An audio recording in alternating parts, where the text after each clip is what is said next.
Isang pinagpalang umaga sa atin mga idol, no?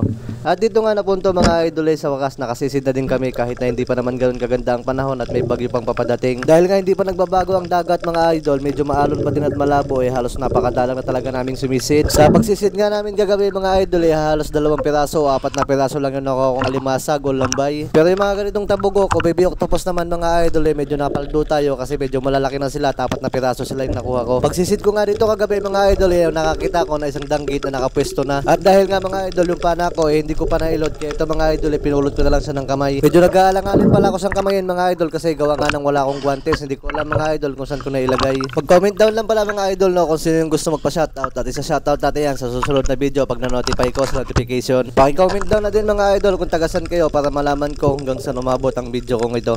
At kung napapansin nyo mga idol napakaganda lang dagat ngayon, medyo malinaw at hindi maalon. Talaga namang napakadalang na natin mag-upload ngayon mga idol kasi gawa nga ng busy na tayo sa trabaho tapos pag-uwi ko sa bahay mga idol napaka-busy ko pa din. Buti nga kagabi mga idol na-timing na wala akong duty tapos na-timing din mga idol na napakalinaw ng dagat at walang kaalon-alon kaya yun mga idol napagkasunduan namin na sumisid na lang. At dito nga napunto mga idol no pagsisid ko nakakita ko na isang tabugok na medyo malaki na. Siyempre nga mga idol tulad ng nakagawin ko lagi kong ginagawa sinusundot ko muna ito ng pana mga idol para malaman ko at para makalabas na din siya sa pinagtataguan niya. Medyo matagal-tagal ko nga siyang napalabas dito mga idol kasi nga lumalaban pa talaga. At yun nga mga idol akala ko makakawala pa kasi bigla siyang lumangoy palayo sa akin. Kaya nga dito mga idol hinanap ko talaga siya sa unahan at hindi nga ako nagkamali mga idol dito lang pala siya nakatago.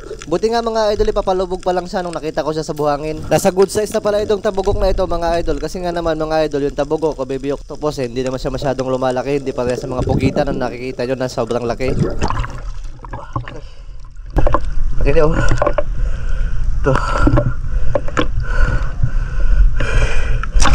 At dito nga napunto mga idol no, nagawin na naman ako dito sa batuhan na lagi kong pinupuntahan. Dahil nga mga idol, kung mapapansin nyo nakahiga o nakatagilid na yung istay, pwede mo na yung hindi panain. Pero tulad nga ng sinasabi ko mga idol dapat alam mo kung paano siya kunin at dapat hindi kanyan matinik. Kasi nga naman mga idol, pag natinik kanyan talagang uuwi ka sa sakit. Yung mga ganyang klaseng isda pala mga idol ginagawa ko yung bulado, minsan ginagawa ko din siyang dried fish. At dito nga napunto mga idol, pagsisid ko nakachamba na naman tayo ng isang pusit. Yung ganyang pusit mga idol hindi mo yan pwedeng kamayin kasi napakabilis niyan kaya kailangan mo talaga siyang panain at kailangan mo siyang timingan na makatama ka sa kanya. At hanggang dito lang ako mga idol no, sana nagustuhan nyo itong video na ginagawa ko.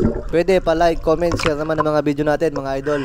At yung lang, thank you for watching. So, ayun, mga idol no, magandang gabi. So bali ito lang yung nakuha ko ngayon. Ayun medyo madami-dami din tapos malalaki yung tabugok na nakuha o baby octopus. Ayun ayun. Oh, malaki mga idol oh. Yan yung kuha ko ngayong gabi. Bali medyo matagal-tagal tayong hindi nakasisid pero okay din naman kahit pa paano bukas may sasabawan na. So yun lang mga idol.